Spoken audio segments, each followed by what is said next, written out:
My name is Dr. Shvetambara Sabharwal. I'm a clinical psychologist and a psychotherapist. I became one 18 years ago when mental health wasn't spoken of the way it is today. When the pandemic hit, my work responsibilities increased. While earlier I would go to clinic and come back and my children had absolutely no clue of my work hours and what I really did. In this case scenario, they were exposed to a lot of do's and don'ts around Mama's work. In fact, through the pandemic, a very interesting thing has happened. Both my children have their own understanding of Mama's job. My son says I'm a doctor of stress, and my daughter believes that if anyone has any worries, they can come to me to be psychologized because I seem to have a magic wand.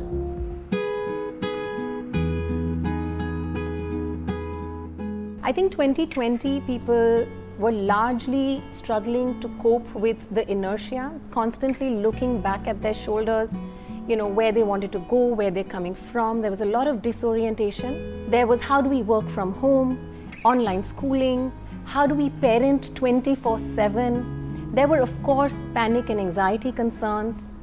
What has now happened, however, is that there's a lot more bereavement and grief. There's more post-traumatic stress disorder, depression. What happened in 2020 was while there were acute symptoms, and significant symptoms, we didn't have time enough to be able to reach a diagnosis because mental health concerns, most of them have to be there for, 3 months to a year for us to be able to diagnose it. But nevertheless, we had to dive into treating them. With the onset of the pandemic, the way the cases started coming in, there was no time to sit back and choose and reject new mediums.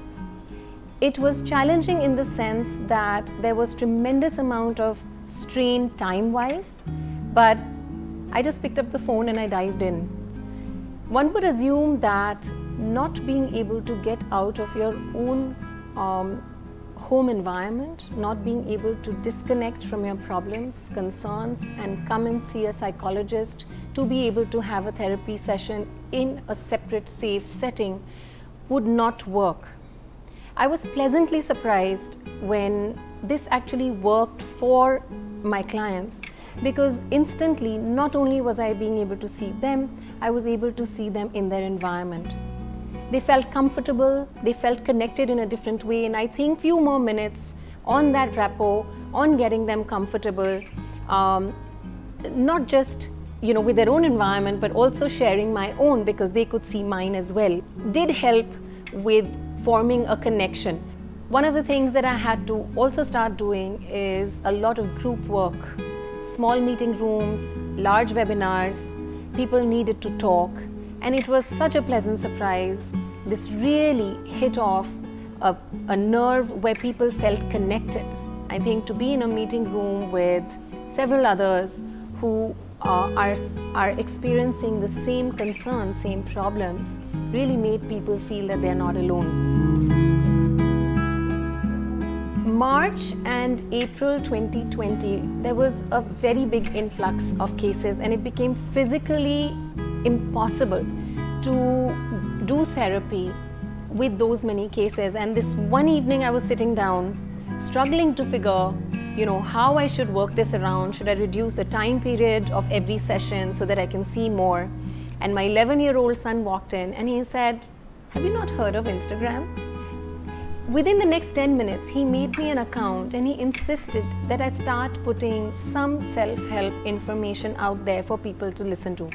I decided to come up with tools, with easy to-dos, lists of things that they needed to start doing for their body, mind, and soul to invest in health, wellness, and recovery on a daily basis.